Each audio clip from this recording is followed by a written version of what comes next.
അതിപ്രധാനമായ മറ്റൊരു കാര്യം അറിയിക്കാനാണ് ഞാൻ നിങ്ങളെ നിദ്രയിൽ നിന്നും ഉണർത്തിയത്. നിങ്ങൾ മടങ്ങിപ്പോകുമ്പോൾ ഹേറോദേസിന്റെ കൊട്ടാരത്തിൽ പ്രവേശിക്കുകയോ യൂദയായുടെ നഗരവീഥിയിലൂടെ പോവുകയോ ചെയ്യരുത്. പകരം മറ്റൊരു വഴിയെ നിങ്ങൾ തിരിച്ചു പോകുക.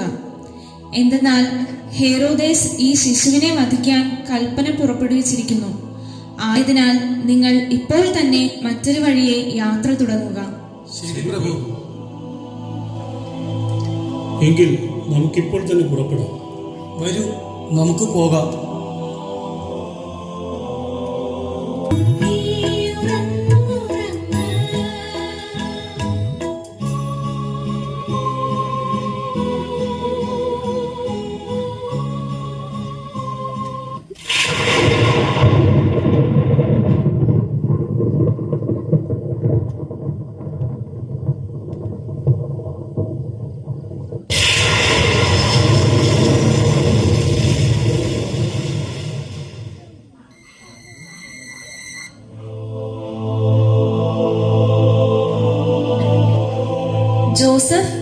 ജോസഫ്, എഴുന്നേറ്റ് ശിശുവിനെയും അമ്മയെയും കൂട്ടി ഈ രാത്രി തന്നെ ഈജിപ്തിലേക്ക് പലായനം ചെയ്യുക. ഞാൻ പറയുന്നത് വരെ ഈജിപ്തിൽ തന്നെ താമസിക്കുക. എന്തെന്നാൽ ശിശുവിനെ വധിക്കുവാൻ വേണ്ടി ഹേറോദേസിന്റെ സൈന്യം അന്വേഷണം തുടങ്ങിയിരിക്കുന്നു. അങ്ങയുടെ ആജ്ഞ പോലെ. മറിയം, എഴുന്നേൽക്കൂ. എന്താ നാഥ ഈ സമയത്ത്? മറിയം, നമ്മുടെ കുഞ്ഞിനെ വധിക്കുവാൻ ഹെറോദേസ് രാജാവ് കൽപ്പന പുറപ്പെടുവിച്ചിരിക്കുന്നു. ഹെറോദേസിന്റെ സൈന്യം ഏത് നിമിഷവും ഇവിടെ എത്തിയേക്കാം. ആയതിനാൽ ഈജിപ്തിലേക്ക് പലായനം ചെയ്യുവാൻ ആവശ്യപ്പെട്ടുകൊണ്ട് എനിക്ക് കർത്താവിന്റെ ദൂതന്റെ ദർശനമുണ്ടായി. അതുകൊണ്ട് ഇപ്പോൾ തന്നെ നമുക്കിവിടെ നിന്നും ഈജിപ്തിലേക്ക് പോകാം. ശരി നാഥ.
വാതിൽ തുറക്കും.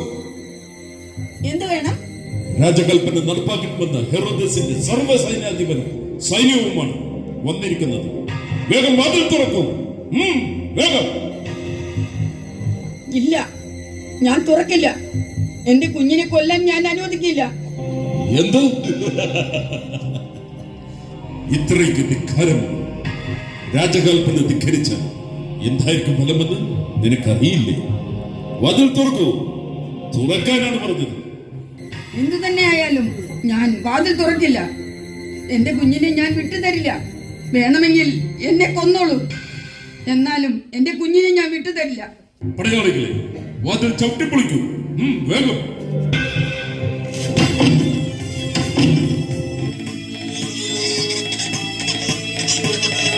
കുട്ടിയെ ഇങ്ങ് തരൂ. ഇല്ല, ഞാൻ തരില്ല. എന്റെ കുഞ്ഞിനെ കൊല്ലാൻ ഞാൻ തരില്ല. ഇത് രാജകൽപ്പന, അനുസരിച്ചേ പറ്റൂ. പടയാളികളെ ബലം പ്രയോഗിച്ച് കുട്ടിയെ പിടിച്ചെടുക്കുക. ഇല്ല, ഞാൻ തരില്ല. എന്റെ കുഞ്ഞിനെ കൊല്ലാൻ ഞാൻ തരില്ല. തരാനാണ് പറഞ്ഞത്. മാറി നിൽക്കൂ. വിടൂ. തരാനാണ് പറഞ്ഞത്.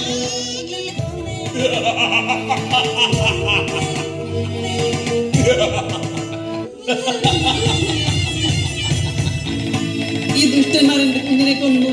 എന്റെ മകനെ, എന്റെ കുഞ്ഞ്, എന്റെ മോനെ. അങ്ങനെ യൂദാദേശത്തെ 2 വയസ്സിന് താഴെയുള്ള എല്ലാ ശിശുക്കളെയും നമ്മൾ കൊന്നുകഴിഞ്ഞു. ദിവ്യ പൈതൽ രാജൻ അവൻ തുലഞ്ഞു. നമുക്ക് രാജസന്നിധിയിലേക്ക് പുറപ്പെടാം. ഈ വാർത്ത ഉടൻ നമുക്ക് മഹാരാജാവിനെ അറിയിക്കണം. ഈ വാർത്ത കേട്ട് മഹാരാജൻ അത്യധികം സന്തോഷിക്കും.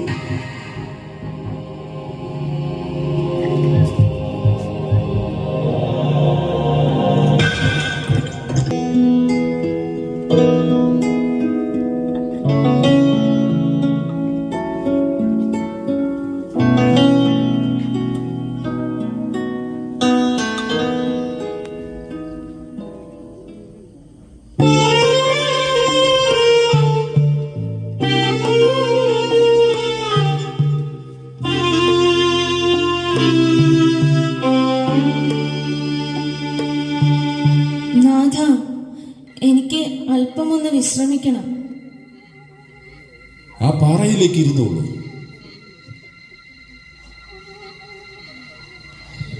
എനിക്ക് കുടിക്കാൻ അല്പം വെള്ളം തരൂ.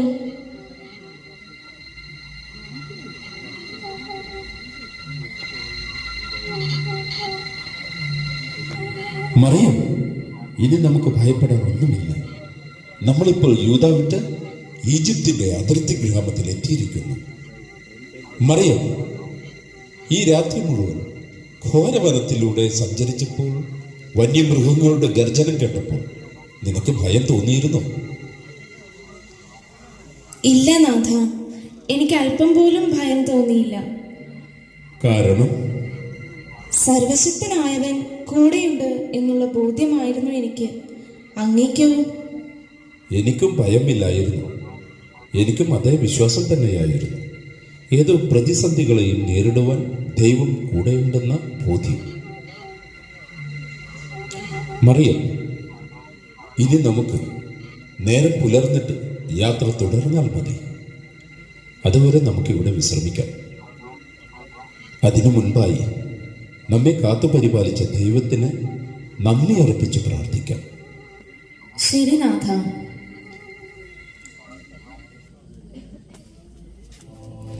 സർവശക്തനായവനെ, ദീർഘവും ദുസ്സഹവുമായിരുന്ന ഈ യാത്രയിൽ അങ്ങ് നൽകിയ ഈ കുഞ്ഞിനെ സുരക്ഷിതമായി ഇവിടെ എത്തിക്കുവാൻ അങ്ങ് നൽകിയ സംരക്ഷണ വലയം ഞങ്ങൾ നന്ദിയോടെ ഓർക്കുന്നു.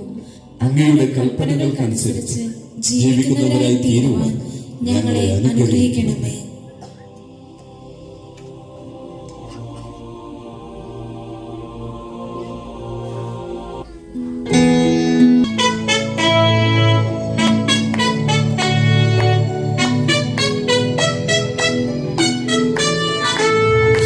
Dashing through the snow in a one-horse open sleigh, for the fields we go, laughing all the way. Bells on bobtails ring, making spirits bright. What fun it is to laugh and sing this sleighing song tonight! Oh.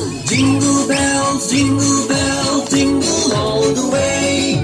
Oh, what fun it is to ride in a one-horse open sleigh! Oh. Jingle bells, jingle all the way. Oh, what fun it is to ride in a one-horse open sleigh.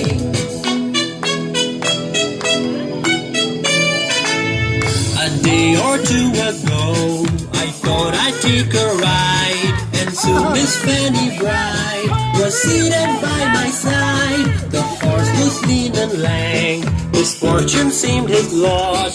We got into a drifted bank and then we got upsot. Oh. Jingle bells,